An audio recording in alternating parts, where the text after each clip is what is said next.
Salut à tous, on se retrouve pour l'épisode 1958 du Zap Image. On commence aujourd'hui en ce samedi 1er octobre avec des anniversaires et tout d'abord c'est le légendaire Georges Weah. Il fête aujourd'hui ses 56 ans, n'oublie pas qu'il a été Ballon d'Or 1995 et actuellement il est président de la République du Libéria, donc c'est le seul et unique vainqueur du Ballon d'Or en tant que joueur africain. Bon anniversaire bien sûr à cette légende du football. Hein. Il y a aussi Trezeguet, donc c'est pas Trezeguet, l'ancien attaquant de l'équipe de France, hein, c'est Trezeguet, un joueur égyptien. Il fête aujourd'hui ses 28 ans. Et pour finir, c'est le gardien lyonnais Anthony Lopez. Hein. Il fête aujourd'hui ses 32 ans en ce samedi. On va parler maintenant de tout ce qui s'est passé lors de la soirée d'hier, vendredi. Il y avait quelques affiches. Hein. Tout d'abord, en Ligue 1, Marseille se déplaçait du côté de Angers pour le compte de la 9e journée de notre championnat. Et Marseille s'est imposé 3-0 du côté de Angers. Klaus, Suarez et Gerson buteur.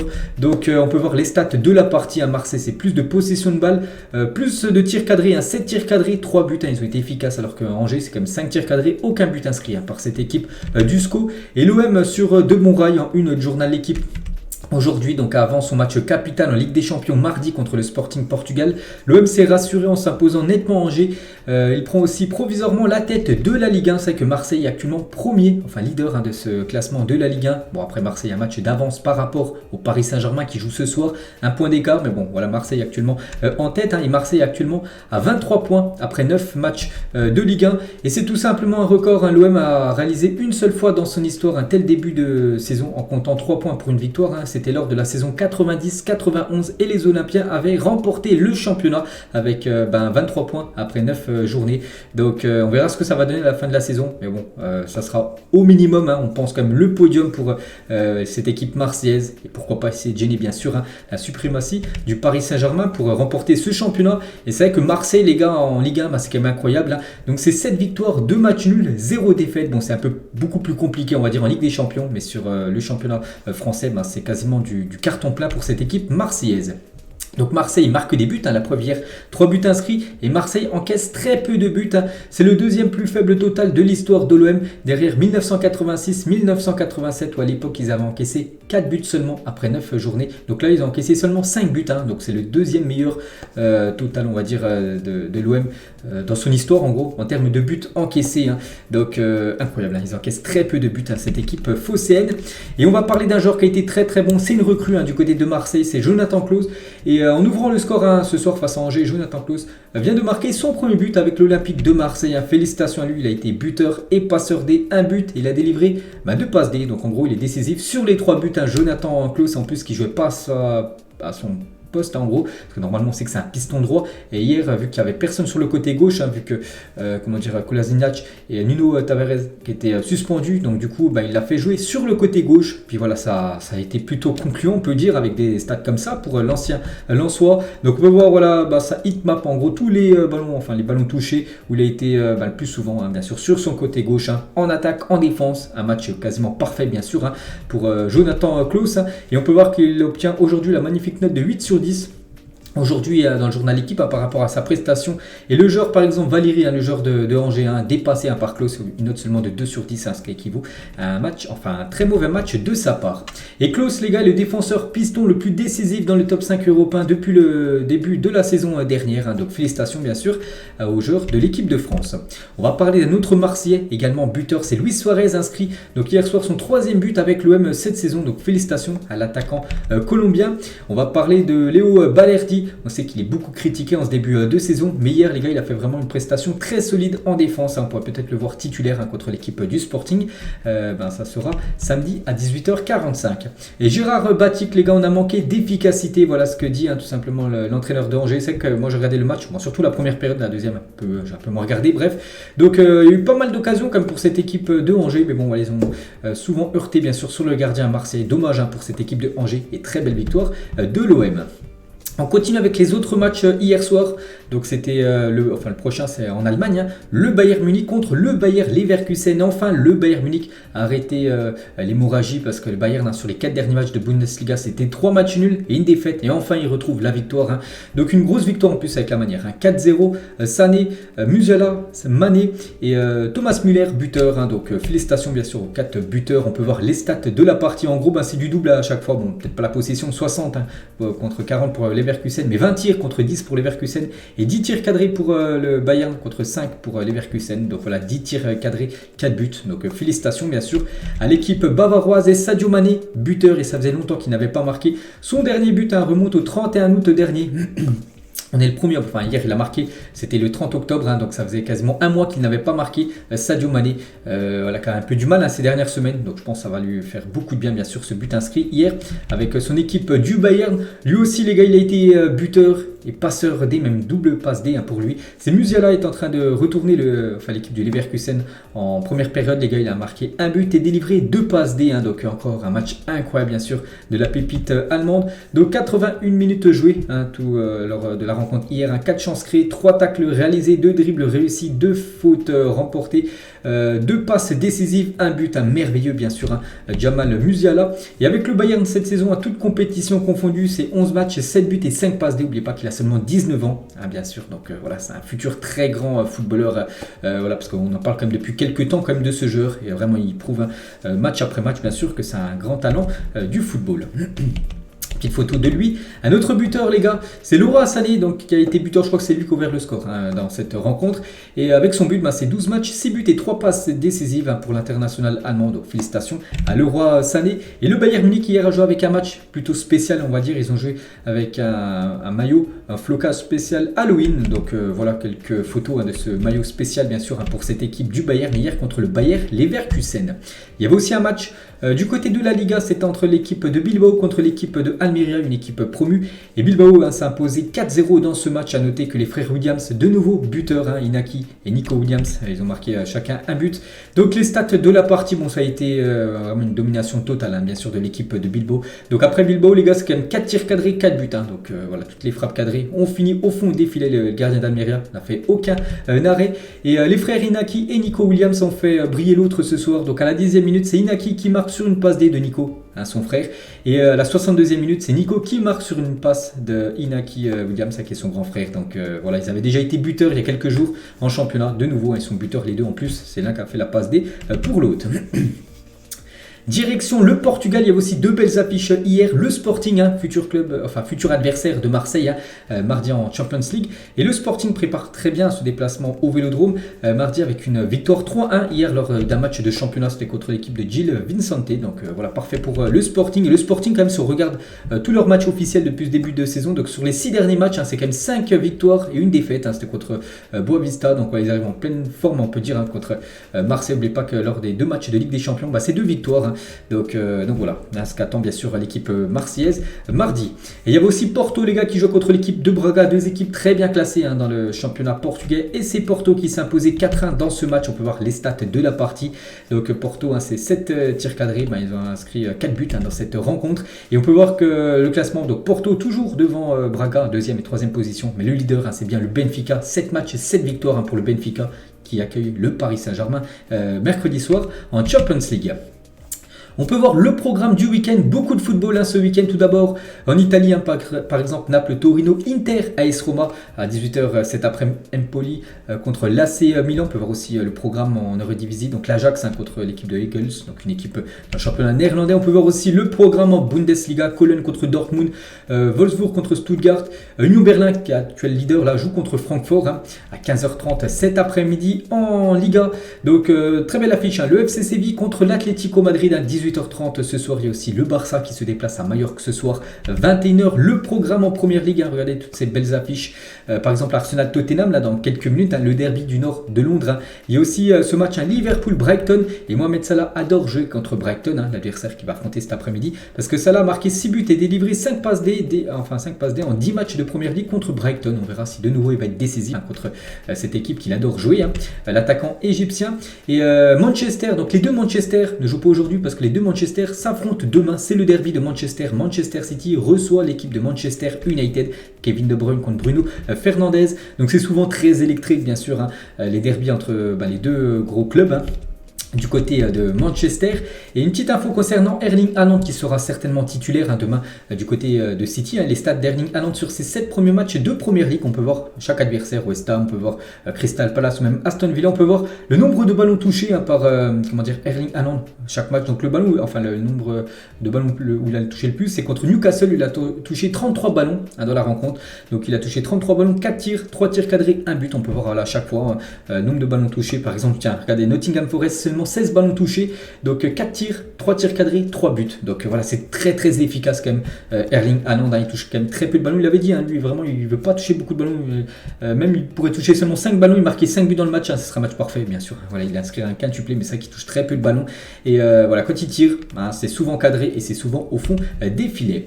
Et quand tu t'apprêtes à disputer ton premier derby de Manchester, voilà une petite photo de Erling Haaland. Et il a dit, je ne suis pas surpris de marquer des buts, mais le fait d'avoir marqué 14 buts en ce début de saison, donc toute compétition confondue, alors que nous ne sommes qu'en octobre, il ne s'attendait pas à ça, d'avoir marqué déjà autant de buts en quasiment un mois et demi de compétition. Bien sûr, même lui, il est surpris tout simplement de son talent énorme. Toujours sur ce derby demain, donc côté Manchester United, c'est vrai que Manchester United se déplace pas très loin du côté de Manchester City en grande forme, parce que Manchester United lors du dernier mois, lors de ce mois de septembre, dernier mois, donc ils ont été plutôt performants parce que par exemple Erik ten Hag, et c'est officiel, il est élu entraîneur du mois de septembre en Première Ligue. Et on peut voir que Erik ten Hag est l'entraîneur du mois.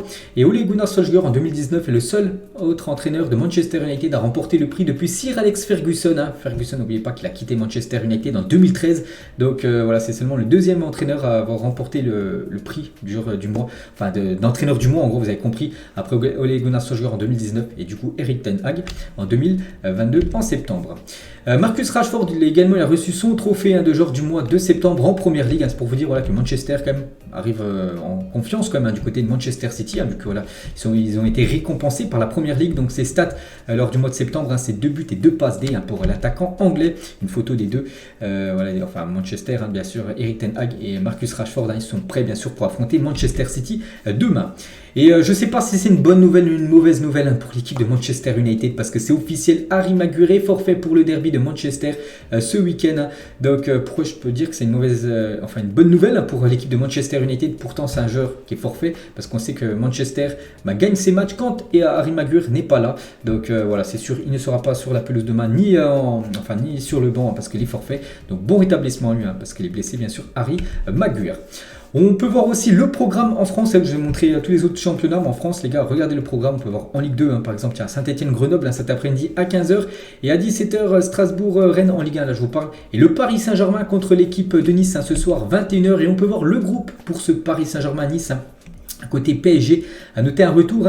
Donc c'est le premier sur la colonne de droite, tout en haut, Renato Sanchez, qui est blessé quand même depuis quasiment un mois. Donc il est de retour. Dans le groupe parisien, bon, je pense pas qu'il va commencer titulaire, mais on pourrait peut-être le voir jouer à la fin de match, Renato. Et concernant Kylian Mbappé, qui est bien dans le groupe, mais il devrait débuter sur le banc contre Nice. Voilà, pour l'instant, c'est pas officiel, je connais pas la compo officielle qui sortira ce soir à 20h.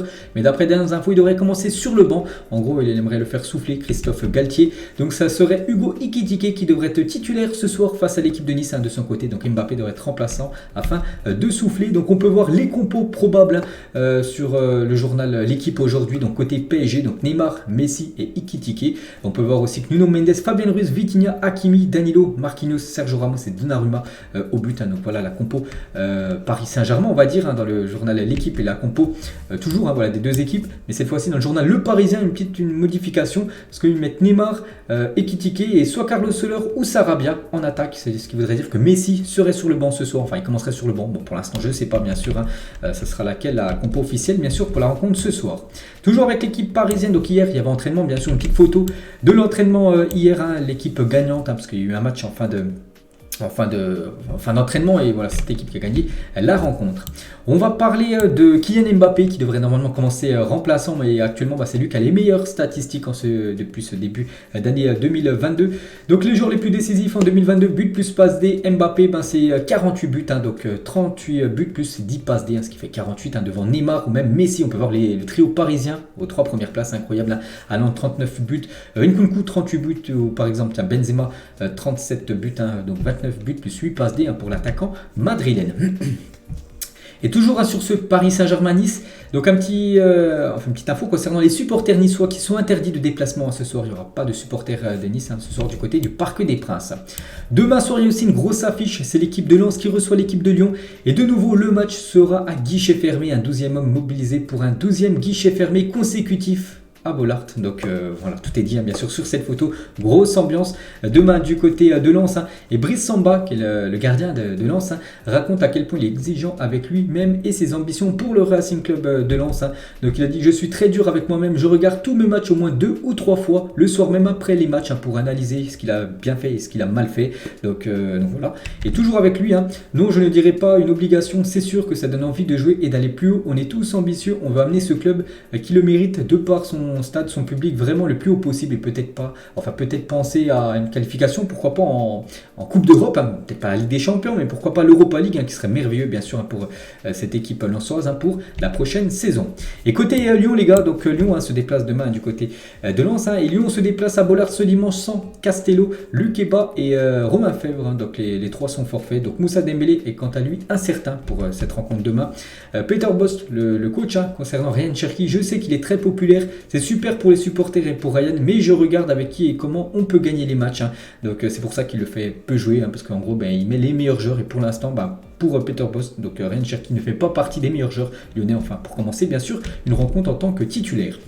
Et toujours avec Lyon, donc l'OL annonce que son rachat sera officialisé le 21 octobre. J'avais dit que John Textor allait acheter cette équipe de Lyon. Du coup, là, on dit que c'est dans les prochains jours. Donc normalement, ça sera le 21 octobre. Voilà, dans 20 jours exactement, bien sûr. Cette officialisation pour Lyon. Et Todd Boehly, qui est le nouveau propriétaire de Chelsea, on peut voir qu'il aurait fait une offre à Jean-Michel Aulas fin septembre. Donc là, il y a quelques jours, pour tenter de racheter l'Olympique lyonnais. Et du coup, on peut voir que ça s'est pas fait, vu que c'est John Textor qui devrait racheter cette équipe de l'OL.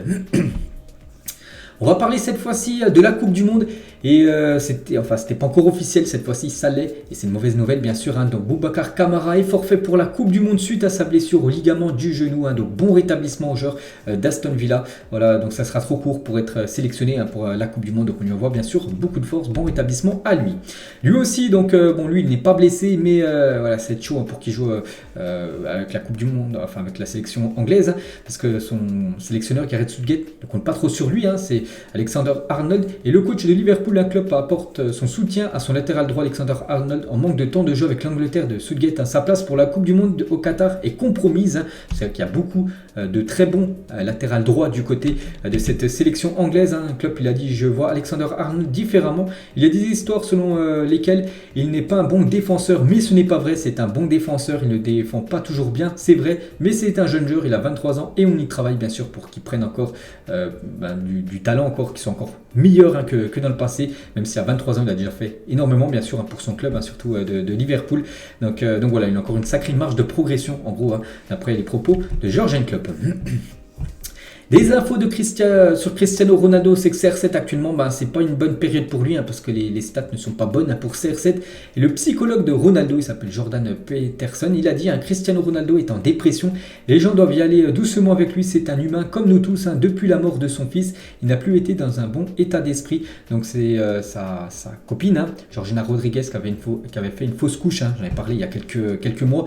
Et du coup, depuis ce moment-là, donc Ronaldo est quasiment en dépression, d'après le psychologue de Ronaldo, qui suit énormément bien sûr CR7. Donc on envoie bien sûr beaucoup de courage, beaucoup de soutien à Cristiano Ronaldo. C'est que cette saison les gars, c'est seulement un but inscrit en plus, un but inscrit sur penalty, en espérant demain par exemple qu'il lance enfin sa saison et qu'il soit buteur contre Manchester City. Voilà, ce serait l'occasion rêvée lors d'un très grand match pour son équipe de Manchester. Il faut oublier qu'il bien sûr c'est un immense champion, CR7. Et il y a 19 ans jour pour jour, donc Ronaldo faisait ses débuts en Ligue des Champions, et depuis c'est 141 buts inscrits en Champions League, c'est bien sûr le record. Il a remporté 5 fois l'édition 2008, 2014, 2016, 2017 et 2018, le légendaire CR7. Toujours maintien avec Cristiano Ronaldo et avec sa sélection le Portugal. Donc il y a quelques jours, je vous montre à chaque fois les sondages de ActuFoot, demi-finale. Je dis que le Brésil allait s'imposer contre l'Argentine, la France contre le Portugal. Donc bien sûr c'est que des pronostics. Et du coup petite finale, le duel d'ego. Donc qui s'imposerait lors de ce Argentine-Portugal? Messi contre Cristiano Ronaldo bien sûr, d'après les pronostics du Twitter ActuFoot. Et du coup on peut voir que ce serait l'Argentine qui s'imposerait pour la petite finale, on va dire pour la 3e place de cette Coupe du Monde. N'oubliez pas que la finale sera serait France-Brésil. Pour l'instant, on n'a pas encore les votes, voilà le verdict. Ça, je donnerai ça début de semaine prochaine. Toujours sur cette Coupe du Monde qui débute dans 49 jours exactement. Hier, on est à 50 jours. Donc le Qatar installera des tentes qui serviront de cellules de dégrisement pour les supporters ivres pendant la Coupe du Monde, sans clinique amovible. Autour des 8 stades seront également installés et les soins d'urgence y seront gratuits pour tous. Donc voilà une petite info de plus sur cette Coupe du Monde. Toujours sur la Coupe du Monde et le Qatar serait en rage contre la FIFA qui aurait diffusé de fausses informations aux médias sur l'habillement de la longueur des tissus adéquats des supporters présents lors de cette Coupe du Monde. Le Qatar a ainsi demandé à la FIFA de supprimer son document. Donc voilà encore une info en plus à prendre bien sûr concernant cette Coupe du Monde. Et toujours avec cette magnifique compétition qu'est la Coupe du Monde, le plus beau maillot de la Coupe du Monde est celui donc c'est à nous de rajouter. Donc quelques maillots, il y en a 3-4. Donc par exemple le maillot allemand qui est magnifique, maillot extérieur. Oui, pas sûr, je crois que c'est le maillot, je sais plus si c'est le maillot extérieur, je crois que c'est plutôt le maillot domicile qui est tout simplement sublime. Le maillot marocain, le maillot coréen ou le maillot mexicain. Donc moi je mettrais bien ce maillot mexicain qui est pour moi le plus beau de cette future Coupe du Monde. On va parler d'une autre grande compétition, c'est la Coupe d'Afrique des Nations et c'est officiel, on parle de la CAN 2025 et la Guinée n'organisera pas cette CAN 2025, voilà c'est sûr, c'est officiel. Le pays est sous dictature militaire et en manque de moyens pour assurer la tenue de la compétition. Le Maroc et l'Afrique du Sud sont favoris pour récupérer l'organisation. Donc voilà, tout est dit bien sûr sur cette image. Donc ça ne sera pas en Guinée que se déroulera la Coupe d'Afrique des Nations 2025. On va parler d'Antoine Griezmann et ça fait plaisir de voir ce trophée remporté par Griezmann. Donc il a été élu joueur du mois avec l'Atlético de Madrid. Pourtant on sait qui actuellement il joue seulement 30 minutes, il a été seulement une fois titulaire lors du mois de septembre, sinon c'est du 27 minutes jouées, 29 minutes, donc voilà il joue moins toujours 30 minutes et du coup il remporte quand même ce prix du meilleur joueur du côté de l'Atlético en étant titulaire qu'une seule fois, donc félicitations bien sûr à Griezmann. On va parler d'un autre attaquant de l'équipe de France, c'est Olivier Giroud. Et ça aussi, c'est mérité, officiel. Giroud est élu joueur du mois de septembre à l'AC Milan. Félicitations à lui. Donc il est auteur de 4 buts et une passe D en 5 matchs lors du mois de septembre. Félicitations à Giroud. Vraiment qui continue malgré son âge élevé. À être toujours autant performant. Une petite photo de lui avec Mike Maignan, bien sûr. Un autre Français du côté de Milan. Et toujours avec Giroud hier. J'avais dit que c'était son anniversaire et ses fans de l'AC Milan ont préparé une petite surprise à Olivier Giroud pour son anniversaire. Donc il sortait de l'entraînement et donc il est sorti, voilà, il a eu quelques cadeaux, on va dire, des ballons, tout ça, Olivier Giroud qui a pu passer un moment bien sûr avec les fans milanais. On va parler d'un autre attaquant de l'équipe de France, on parle Griezmann, Giroud, maintenant Karim Benzema, Ibrahim et Karim Benzema, la relève, voilà le fils de Karim Benzema, il était présent hier à l'entraînement du côté du Real Madrid bien sûr avec son papa, et toujours avec cette fois-ci Karim. Donc à propos des performances du Real Madrid pendant son absence, parce que voilà le Real Madrid est en plein régime actuellement, de toute façon ils ont tout gagné, donc voilà c'est plutôt bien passé on va dire pendant que Benzema n'était pas là. J'ai trouvé l'équipe très bien parfaite, ils ont fait le plein de victoires et de buts en montrant du caractère, nous avons un grand groupe, donc on peut dire que maintenant le Real Madrid n'est plus dépendant, on va dire, de Karim Benzema, alors que la saison dernière, il était dépendant de Karim. Quand il n'était pas là, c'était souvent compliqué, on va dire, à marquer des buts. La beauté de ce geste dans la plus belle des compétitions, la Champions League. Voilà, le légendaire Cristiano Ronaldo contre la Juventus, Gareth Bale en finale de Ligue des Champions contre l'équipe de Liverpool, Robert Lewandowski, c'était il n'y a pas longtemps, là, contre le Dynamo de Kiev en Champions League, c'était lors de la saison dernière en Champions League, Olivier Giroud les gars, contre l'Atlético Madrid, avec Chelsea, magnifique aussi, retourné acrobatique, donc là c'était pas en Ligue des Champions, c'était lors d'un match entre la Suède et l'Angleterre, et Zlatan Ibrahimovic aussi bien sûr avait marqué un magnifique retourné acrobatique, et lui de très très loin, il n'était même pas dans la surface de réparation quand il avait marqué, et fait ce magnifique geste. On va parler de l'OM, les gars, a été condamné par l'UEFA à une amende totale de 30 000 € après les incidents pendant et après le match à Tottenham lors de la première journée de la Ligue des Champions. Donc c'était passé beaucoup de choses en tribune et du coup amende de 30 000 € pour cette équipe de Marseille qui est aussi condamnée, n'oubliez pas, à jouer sans supporters là mardi contre le Sporting et avoir une tribune fermée, la tribune derrière les buts. Fermé contre le match contre Tottenham lors de la dernière journée à domicile pour cette équipe phocéenne en phase de poule de Champions League. On va parler d'un ancien coach de l'OM, Marcelo Bielsa réclame 3 millions d'euros à l'OM. Ses avocats dénoncent une non-augmentation de 25% de son salaire. Donc voilà une petite info concernant El Loco. Et actuellement, Bielsa, les gars, est toujours sans contrat, donc n'ira pas à Santos au Brésil. El Loco est toujours libre de tout contrat, donc actuellement voilà, il peut signer toujours où il veut, mais pour l'instant voilà, aucun club a réussi à négocier, on va dire, avec Marcelo Bielsa. On va parler d'un autre Argentin, c'est Omar Da Fonseca, commentateur sur Bein Sport, maintenant commentateur sur FIFA 23. À propos de Messi, c'est une icône mais avec un caractère complètement tiède. Le jour où il va arrêter de jouer au football, les poteaux de corner, les ballons surtout moins, on va tous pleurer bien sûr voilà, quand Messi ou même Cristiano Ronaldo ils vont prendre leur retraite, voilà, ça sera un gros manque, on va dire, dans le monde du football. Et toujours avec Omar Da Fonseca. Donc, suite à la sortie de FIFA 23, vous pouvez retrouver Omar Da Fonseca et Benjamin Da Silva sur l'application Waze. Donc, vous allez donc pouvoir vous faire guider par la voix des deux commentateurs. Donc, Waze, en gros, c'est une application pour conduire, voilà, en gros, GPS, tout ça. Du coup, maintenant, il y a les voix, voilà, des deux commentateurs de Bein Sport, voilà, pour vous accompagner, bien sûr, pendant votre conduite. On revient, les gars, sur Messi. On aura vécu cette époque, bien sûr, l'époque Messi, Ronaldo, comme j'ai dit, bientôt là, d'ici peut-être 4-5 ans, les deux pourraient prendre leur retraite. Et n'oubliez pas les gars, les classicos à l'époque, Barça, Real 2-2, Barça doublé Messi, Real Madrid doublé Cristiano Ronaldo. Et toujours avec Léo Messi, donc Juan Laporta n'a pas digéré le départ de Léo Messi et veut personnellement se charger des discussions pour son retour. On sait que le Barça quand même aimerait son retour tout simplement. Même Xavi, il avait déjà dit il y a quelques semaines qu'il voudrait revoir Léo Messi porter le maillot blaugrana en tant que joueur. Donc voilà, si ça se fait les gars, ça peut peut-être se faire en juin prochain. Ça sera je pense le gros feuilleton là dans les prochains mois. Et toujours avec Messi, tiens, une photo avec Neymar, c'était lors d'une Coupe du Monde des clubs. Maintenant les deux évoluent du côté du Paris Saint-Germain. Et Neymar les gars, à propos de son soutien envers Jair Bolsonaro, candidat d'extrême droite au Brésil, voilà, pour être candidat, enfin surtout pour être de nouveau président de la République brésilienne. N'oubliez pas que les élections c'est demain au Brésil. Il parle de démocratie, de beaucoup de choses, mais quand quelqu'un a une opinion différente, il est attaqué. Ceux-là même qui parlent de démocratie, allez comprendre. Donc voilà, parce que Neymar est beaucoup critiqué par rapport à son soutien, par rapport à Bolsonaro.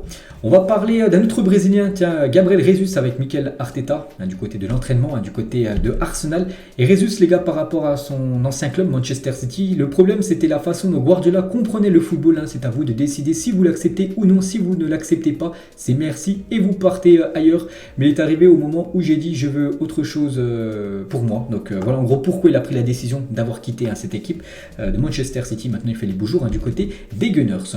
On va parler d'un joueur maintenant du côté de Manchester City. C'est Julian Alvarez et Sergio Agüero qui parlent d'Alvarez. Il est vraiment bon, il joue avec plus de liberté à l'avant. Je lui donnerais la liberté de se déplacer si c'était moi, d'entrer et de causer des problèmes. Je pense qu'il faut le laisser jouer librement. Donc lui c'est un numéro 9. Bon maintenant il va jouer des bouts de match on va dire, parce qu'on sait que c'est Haaland quand même le numéro 9 titulaire de cette équipe de City. Mais je pense voilà, que quand il rentre en cours de jeu, il peut bien sûr aider à cette équipe de City à marquer encore plus de buts. Arthur Melo, les gars, qui a été transféré, souvenez-vous, dans les dernières heures du mercato, du côté de Liverpool. Donc, il a recruté un préparateur physique, un physiothérapeute et un nutritionniste afin d'être dans les meilleures conditions possibles pour impressionner Klopp et s'imposer comme titulaire du côté de Liverpool. Mentalité de champion, en espérant voilà, que ça paye, on va dire, pour Arthur Melo, tous les efforts qu'il est en train de faire pour essayer d'être un titulaire du côté des Reds. Mbala Nzola, les gars, donc un attaquant de la Spezia, il a dit l'Italie est un pays raciste, donc c'est un point d'interrogation, il a dit. Donc, avant de venir ici, je pensais, mais la réalité est différente. En 6 ans, je n'ai jamais eu un problème et j'ai préféré presque 1000 ans à Paris. Parce que c'est qu'on parle beaucoup des problèmes racistes dans le championnat italien. Et du coup, il dit que lui, il n'a jamais vu ça en 6 ans qu'il est du côté de la Serie A. Donc, une petite info concernant cet attaquant français. On va parler cette fois-ci de l'AEK Athènes. Et après 19 ans et 5 mois, l'AEK Athènes va enfin rejouer à domicile. Entre 2003 et 2022, l'AEK jouait dans le stade olympique de 80 000 places en construction depuis 2017. La Gia Sofia va être inaugurée ce soir. Donc voilà une petite info concernant cette équipe de Athènes. Il y a un autre stade, donc c'est pas le stade de Athènes, les gars, c'est le stade d'une grande équipe en Turquie. C'est le Beşiktaş. Regardez cette magnifique vue, bien sûr, avec le magnifique stade, bien sûr, de cette équipe turque. Achraf Hakimi et sa femme font la une du journal Vogue. Voilà, le Marocain et sa femme en une de ce journal Vogue, Vogue arabien on peut dire. Le 3e maillot de l'Inter Milan pour cette saison selon Footy Inine. Donc c'est toujours pas encore dévoilé, mais bon, il devrait être de couleur jaune, le maillot de cette équipe milanaise. On va parler du conseil municipal de la ville de Nuremberg en Allemagne a décidé de réduire l'utilisation des projecteurs au stade Max Morlock afin de faire des économies d'énergie. Le FC Nuremberg devrait donc ne plus jouer le soir. Voilà pour cette équipe qui évolue en 2e division allemande. Et du coup, vu qu'il n'y a plus de lampes, voilà, normalement ils vont stopper les lampes. Donc du coup, les matchs devront se jouer début d'après-midi, parce que sinon, voilà, tu peux pas jouer bien sûr le soir, vu qu'il n'y aura pas de lampe. On peut voir la une aujourd'hui du journal Marca et c'est un entretien avec Luis Suarez. Et dans cet entretien sur Marca, donc Luis Suarez a indiqué qu'il ne rejouerait plus en Europe. Pourtant, on avait annoncé peut-être un retour du côté de l'Europe pour poursuivre sa carrière. Parce que là, normalement, le 30 octobre, donc la fin du mois, donc avec son équipe de nationale en Uruguay, c'est la fin du championnat. Et on avait entendu peut-être des rumeurs qu'il pourrait revenir en Europe. Et du coup, non. Voilà, parce qu'il a dit au journal Marca. On va parler de Keïmra Amraoui est de retour à l'entraînement aujourd'hui avec le PSG. Vous savez qu'on a beaucoup parlé de elle avec l'affaire Diallo et du coup elle était de retour. Donc c'était hier à l'entraînement du côté du PSG féminin. Donc bonne nouvelle pour elle. Et toujours avec le Paris Saint-Germain féminin. Donc rien à voir avec l'affaire Amraoui Diallo. Donc une plainte a été déposée contre Sandy Baltimore pour violence ayant entraîné une ITT de 8 jours. Donc la joueuse du PSG aurait frappé une femme en lui assassinant plusieurs coups de poing au visage au cours d'une bagarre survenue sur fond de trahison. Donc voilà encore ce qui se passe dans le foot féminin, surtout du côté du Paris Saint-Germain féminin. Donc aujourd'hui on est le 1er octobre, vous savez que le mois d'octobre il est chargé pour beaucoup d'équipes. Voilà en gros le programme des plus belles affiches on va dire courant octobre. Donc je sais pas, je prends au pif, tiens bon demain Manchester City, Manchester United, tiens le 8 octobre je joue un Milan AC contre la Juventus Turin, je joue aussi un Dortmund Bayern prévu le 8 octobre. On descend au pif, voilà le 11 octobre, tiens Milan AC contre l'équipe de Chelsea, Barça Inter le 12 octobre prochain. Il y a aussi Aston Villa contre Chelsea le 16 octobre prochain, le 16 qui est comme c'est un dimanche et il y a aussi d'énormes matchs. Il y a le Classico les gars, Real Madrid Barça, il y a le PSG Marseille, aussi Manchester contre Newcastle, même Liverpool contre Manchester City dimanche là dans 2 semaines. C'est une grosse journée de football. Manchester Tottenham le 19 octobre prochain, le Barça contre Villarreal le 20 octobre prochain, le 25 Leipzig Real Madrid en Ligue des Champions, Dortmund Manchester City. Donc voilà en gros toutes les grosses affiches on va dire de ce mois d'octobre. Et on finit aujourd'hui les gars, donc hier c'était la sortie officielle de FIFA 23, quelques photos des grands joueurs dans ce FIFA 23, Cristiano Ronaldo, on peut voir aussi Kylian Mbappé, on peut voir aussi Léo Messi et aussi Karim Benzema dans ce FIFA, je ne sais pas si vous l'avez acheté, donc moi je l'ai acheté, je l'ai acheté hier à sa sortie, et j'ai sorti les gars, j'ai créé une nouvelle chaîne, donc une chaîne BizBiz FIFA en gros, où je sortirai que des vidéos sur le jeu FIFA, de temps en temps, parce que voilà ça me prend déjà beaucoup de temps à faire mes vidéos sur le foot, le vrai foot on va dire, donc là c'est sur FIFA, donc voilà si vous voulez vous abonner les gars, il n'y aura que des vidéos sur FIFA, il y aura tout bien sûr, de l'achat-vente, des matchs, des drafts, tout ça, des packs, donc je vous mettrai le lien en première ligne de description bien sûr pour ceux qui sont intéressés. Donc voilà les gars la fin de cet épisode, j'espère que ça vous a plu, on se retrouve demain, je ferai certainement ce soir les gars un débrief du match PSG Nice que je sortirai sur ma chaîne BizBiz PSG, voilà, donc voilà, et bon samedi à vous et on se retrouve demain à midi les gars pour le prochain numéro du Zedi. Ciao à tous.